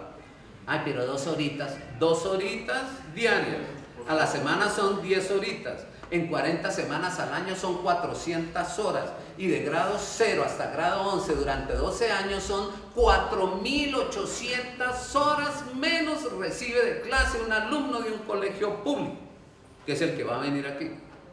Y si recibe 4.800 horas menos y un año escolar es de 1.200 horas, estudió 4 años menos en el mismo tiempo que los otros. Entonces lo más probable es que la ingeniería, para ellos que tienen 4.800 horas menos de formación, pues se necesitan unos profesores que no dicten clase, sino que los formen. que le formen el pensamiento, los formen en los hábitos, en las habilidades, las destrezas, y tocará hacer como un preuniversitario, alguna cosa. ¿Por qué? Porque como a todos se les pone lo mismo y cada uno viene con un proceso de formación diferente, es que la universidad no mira el contexto de sus alumnos. Y de seguro quiere trabajar con los alumnos que quiere, pero no con los alumnos que tiene. Facultad de Odontología, Universidad Nacional. De cada 60 estudiantes que entran, solamente 2 aprobaron los exámenes. 58 no aprobaron el examen, pero como el cupo es de 60, pues entran los 58 que no aprobaron. Los 2 que aprobaron, más o menos los 14 siguientes, o sea, los 16 mejores, los 2 que aprobaron y los que no, quieren es estudiar medicina. Pero entran a odontología porque tienen algunas materias básicas, a ver si pueden hacer alguna transferencia. Entonces toca prohibir las transferencias o toca formar a los estudiantes. O sea, uno quiere trabajar con el alumno que sueña y a uno le toca hacerle al currículo para los alumnos que tienen. ¿Cuáles son los alumnos que usted tiene? Que no vienen. ¿Y cuando vienen? Llegan tarde. Que no saben leer. Y si llegan temprano se duermen. Y si no se duermen, joden toda la clase, hasta se aparean ahí mientras uno dicta clase. Y si no joden, entonces no trajeron el libro, tampoco estudiaron. ¿Los votamos a todos y los rajamos a todos?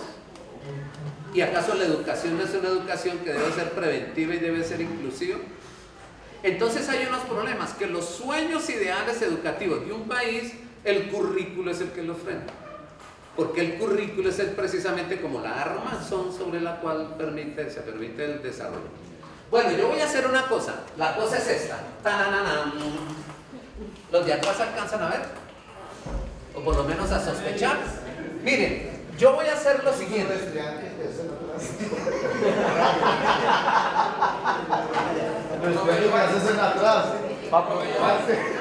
Para hacerse los locos de Atlas. Voy a hacer el ejercicio, hago el ejercicio y te doy la... Bueno.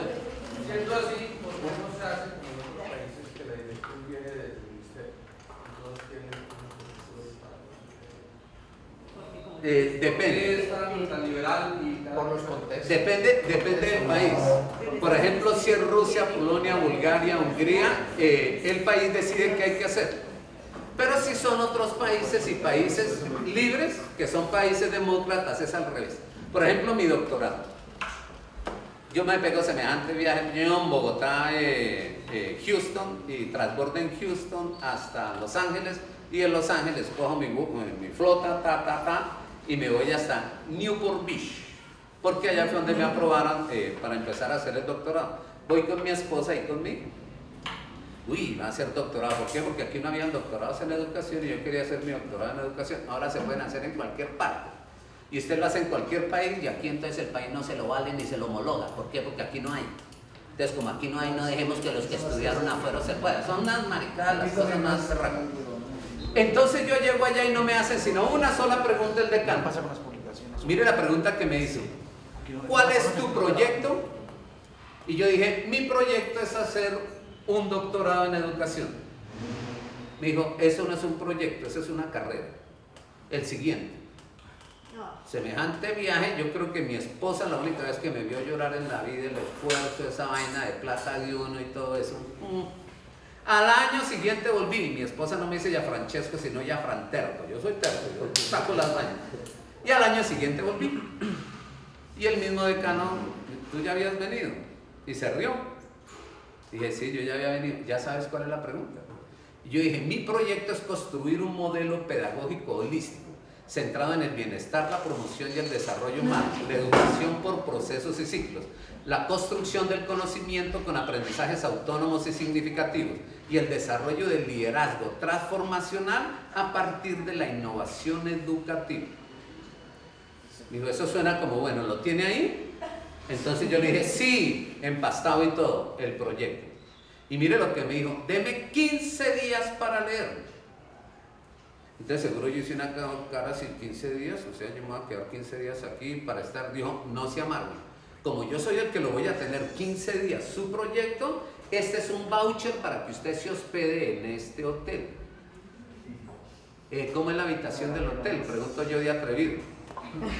normal es que vengo con mi esposa y con mi hijo. Ah, entonces venga y se hospede en estas residencias universitarias aquí. Estos son los vouchers para la comida de ustedes. ¿Cuántos años tiene su hijo? Yo dije, 9 años. Dijo, vaya donde esta persona aquí en secretaría en el segundo piso y ella le dará cómo entrar gratis a Universal Studios, cómo entrar a Disneylandia, cómo ir a No Berry Farm, cómo ir a incluso hasta Las Vegas. ¿De esta vaina tan rara? ¿Y yo voy a pagar eso? No, la universidad lo paga porque es culpa mía tener su proyecto estudiando. Cuando yo vengo a los 15 días, mire lo que dice esta persona. Yo considero que su currículum es este. Para usted poder hacer el proyecto que trae, necesitaría tener estos fundamentos. O sea, construye el currículum individual.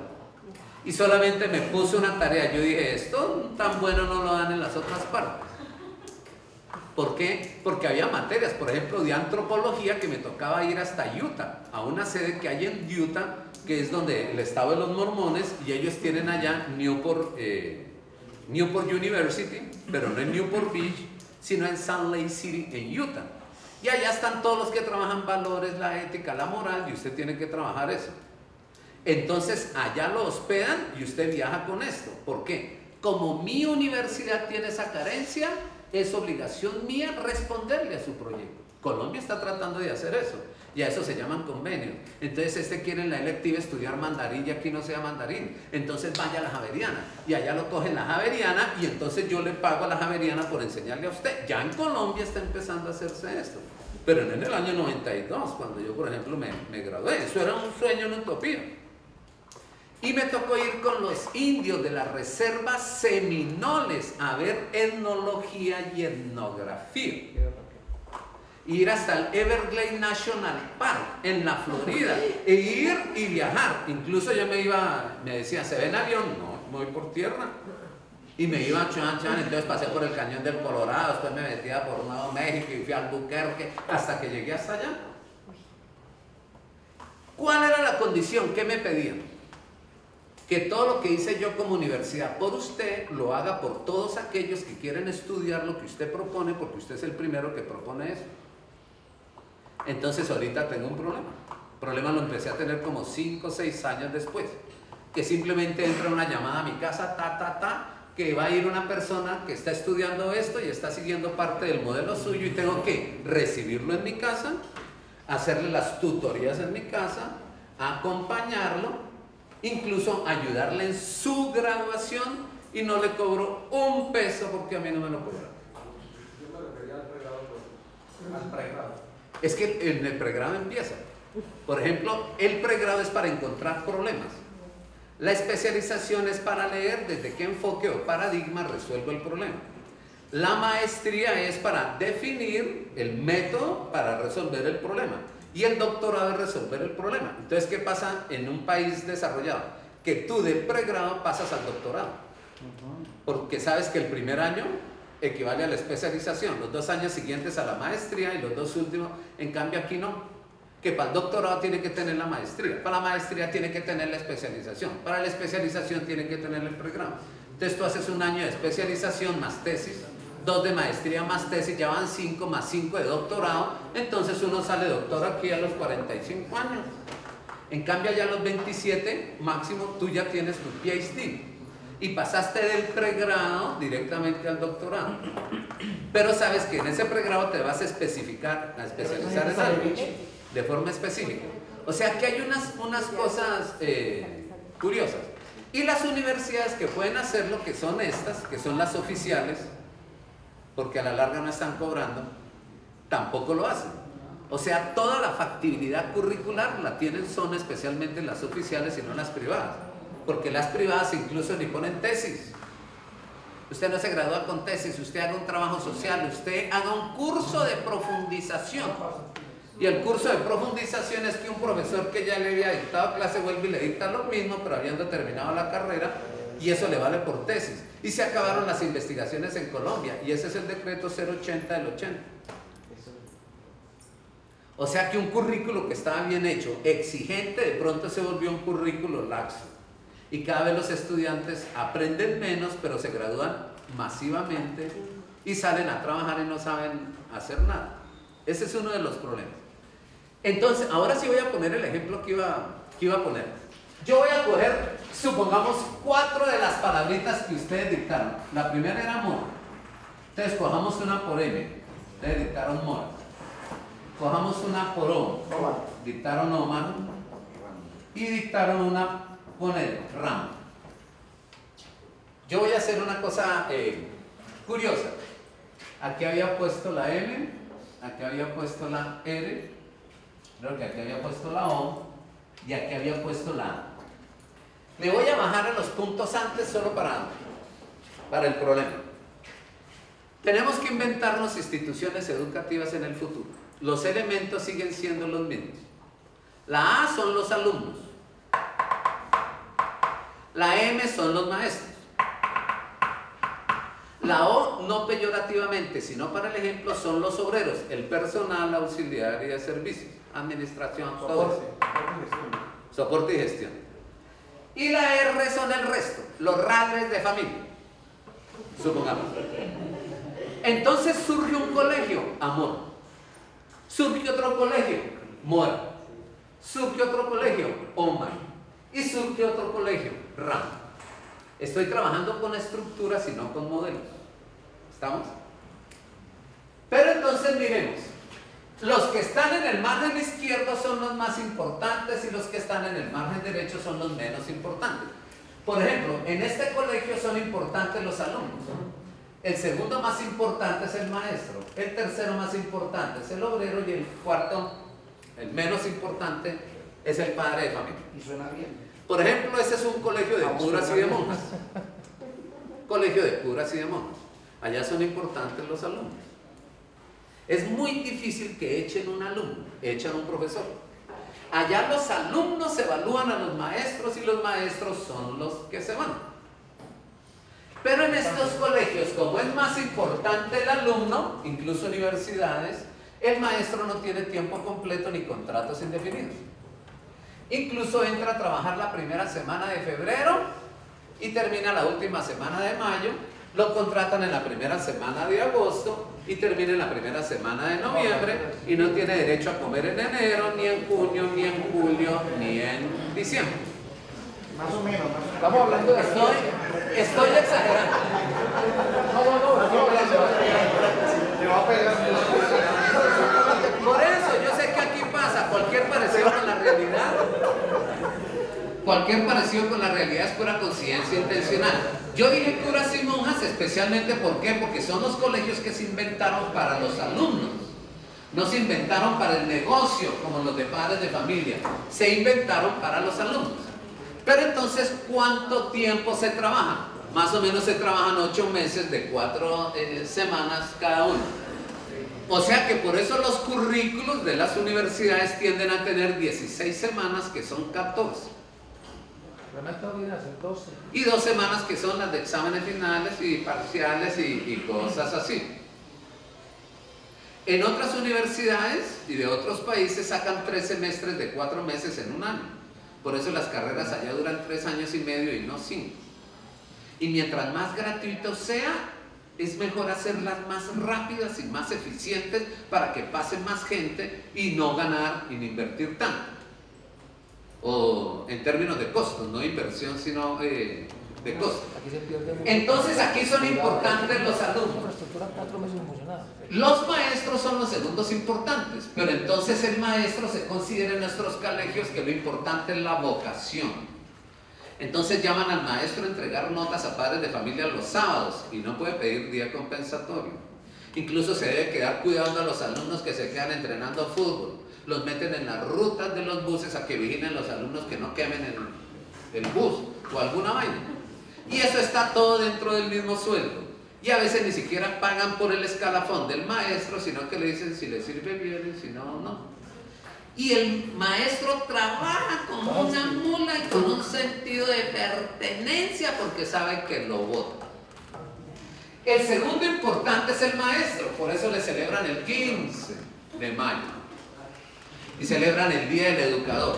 Y por ahí le dan una botella de whisky o lo ponen a jartar, un sancocho y ya está bien. El tercero importante es el personal auxiliar y de servicio, que son los trabajadores, los jardineros. Se les celebra el 1 de mayo, el Día del Trabajador, y se les da un paraguas. ¿Para qué? Para que puedan trabajar lloviendo. Pero los menos importantes serían los padres de familia. Un colegio de Bogotá entre los 10 mejores colegios de Colombia.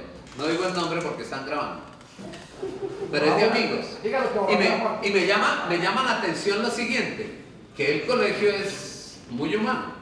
Pero una vez encontré un letrero que decía: estimados y queridos padres de familia, si no tienen nada que hacer, por favor, no vengan a hacerlo aquí. Miren lo primero que digo: queridos y estimados y queridos padres de familia. O sea, pero no dijo bienvenidos. Si no, miren lo que dijo: si no tienen nada que hacer, por favor, no vengan a hacerlo aquí. ¿Qué quiso decir? No quiero ver padres de familia durante la semana aquí en el colegio, jodiendo, entrando a los salones, diciendo pendejadas y nada. Padre de familia debe venir el día de la matrícula a pagar, no más. Y debe venir el día que su profesor lo cite por algún problema que tenga su hijo.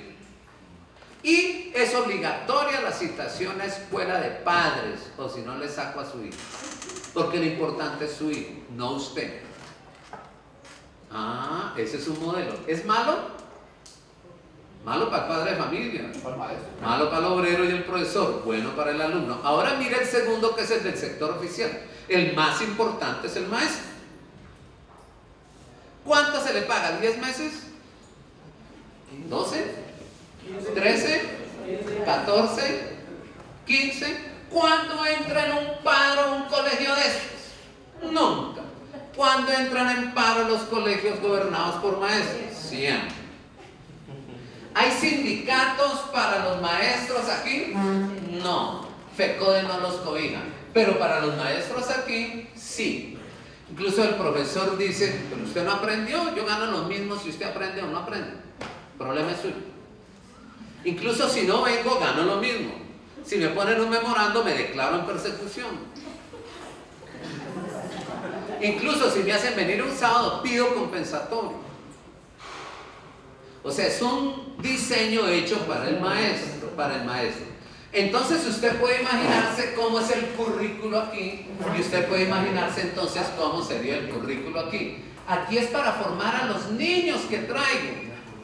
Y entonces el profesor tiene un problema y dice: pero es que ese niño es deshonesto. Dice: por eso, enséñele a ser honesto.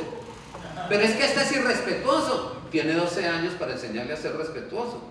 Pero es que este niño es bruto. Tiene 12 años para volverlo inteligente. No lo puede echar. Si el alumno no aprende, le echan la culpa a usted. ¿No es que es más importante el alumno?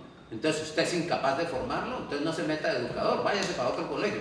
Aquí necesitamos gente que resuelva problemas, no gente que genere problemas. En cambio, mire el segundo modelo. ¿Quién es el más importante? El maestro. ¿Cuándo entra? Cuando me digan. ¿Y cómo sabe cuándo entrar? Cuando no estemos en huelga. ¿Cuándo empieza el semestre, que ya lo tenía organizado en el sílabus? Todavía no sabemos. Esperemos que pasen las condiciones de problemas afuera y que pasen las manifestaciones. Pero el segundo más importante es el personal auxiliar y de servicios. O sea, como están en la misma nómina, porque tienen el mismo sistema de contratación y de administración, por eso es que salen con nosotros a caminar en las huelgas. Lo malo es que yo estaba en Arica, Chile, y estábamos en un congreso cuando me dicen unos chilenos: uy, esos profesores de Colombia sí parecen camines. Y dije: ¿cómo? Mire esa manifestación. Pues eran los obreros, y los obreros con sus botas pantaneras y caminando con los maestros, con unos letreros: los maestros no sé qué más cosas. Digo: no, es que allá hacemos bulto. Allá cuando los maestros tenemos paro, desfilan con nosotros, de la administración, los de servicios generales, los de gestión. El tercero más importante es el padre de familia que dice, bueno, como no estoy pagando, que hagan lo que les dé la gana. Pero mire quién es el más perjudicado. El alumno. ¿Cómo será ese modelo curricular? ¿Qué es lo que usted sabe hacer? Yo juego ajedrez. Entonces monte la electiva de ajedrez. ¿Y usted qué es lo que sabe hacer? Yo soy ciclista. Monte entonces la electiva de ciclismo. ¿Usted qué es lo que sabe hacer? Soy floricultor. Entonces monte la electiva de floricultura. Y el que hace ciclismo lo mató una tractomula. ¿Y qué hacemos con los alumnos de ciclismo? Pues mándelos a floricultura o mándelos a ajedrez. ¿Por qué?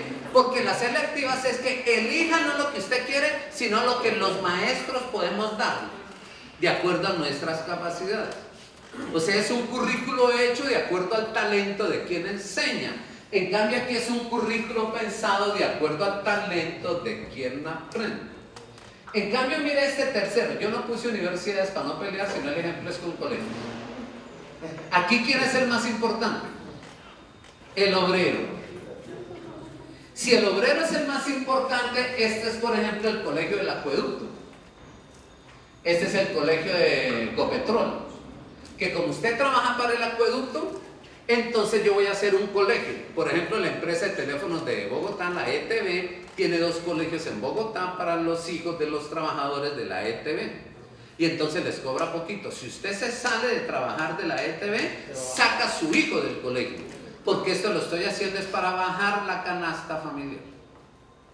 En cambio, mire este colegio, donde el más importante es el padre de familia. Este colegio es cooperativo. Es una asociación de padres de familia o familias que organizan sus propias instituciones y manejan la institución con los bolsillos de la familia. Entonces no le pagan a los maestros, faltan 2 meses, falta 1 mes y medio, es que estos chinos no almorzaron, les descuenten el almuerzo de ellos a ustedes y empiezan a hacer vainas de esas. ¿Cuál es el modelo ideal? Todos. Porque este es bueno para los alumnos, este es bueno para los maestros, este es bueno para el personal, este es bueno para los padres de familia. Entonces los modelos de hoy curriculares deben ser holísticos. ¿Qué significa holísticos? Que deben ser integrales, en donde todos los agentes formativos y educativos, desde el contexto, el Estado, la familia, todos toman un papel importante en el proceso. Entonces voy a escribir amor así. Más o menos sería algo así, chan, chan, chan, chan, en donde tú te puedes ubicar en algún espacio, pero esa institución educativa recibe varias cosas. Primero, estamos formando a los alumnos, pero tenemos que capacitar, actualizar, perfeccionar y formar a los maestros. Pero también tenemos que formar a este sector y también tenemos que formar a este sector. Es decir, que todos los 4 sientan bienestar, promoción y desarrollo humano. Que todos sientan que están creciendo y desarrollándose como seres humanos, como personas. Y que de una u otra forma todos están siendo formados en formación. O sea, para llegarle especialmente a las nuevas generaciones. Y son modelos holísticos. Yo voy a poner una diferencia pendeja, porque yo veo que abren los ojos así, tío. Y yo lo hago pedagógicamente. Pero cuando la pregunta es rigurosa, entonces me meto en el plano de lo riguroso. Y cuando veo que es complejo por las caras, pongo un ejemplo. Voy a hacer una limonada. ¿Cuáles son los elementos de una limonada? Agua, limón y azúcar. Punto. ¿Cuál es la función del limón? Sabor. ¿Cuál es la función del azúcar? Dulzor. ¿Y cuál es la función del agua? Disolvente. ¿Listo?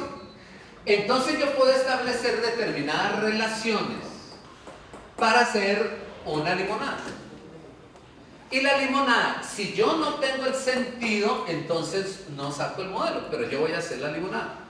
Cojo medio vaso de agua, 20 gotas de limón. Uy, eso me quedó muy ácido.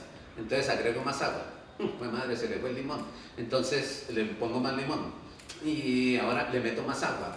Hasta que ya quedó cuadrado el limón y el agua. Entonces ahora le meto el azúcar, quedó muy simple, más azúcar, quedó muy dulce. Entonces le echo agua, ya quedó bien, pero se le fue el limón. Entonces le agrego limón, hijo de madre, ensayo, error, hágale.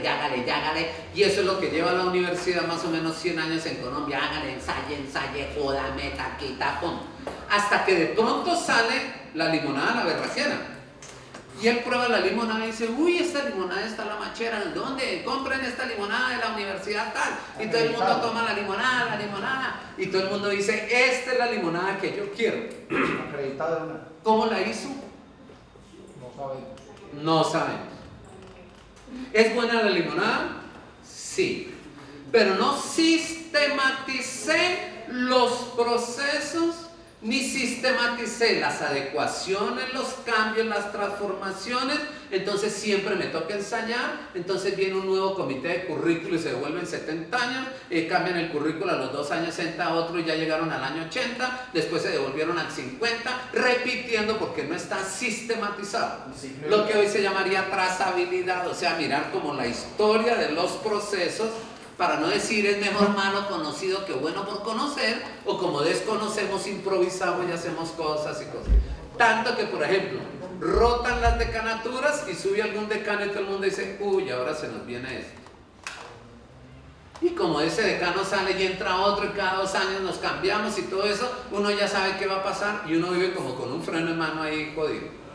¿Qué significa que sea holístico? Todo lo holístico es integral, pero no todo lo integral es holístico.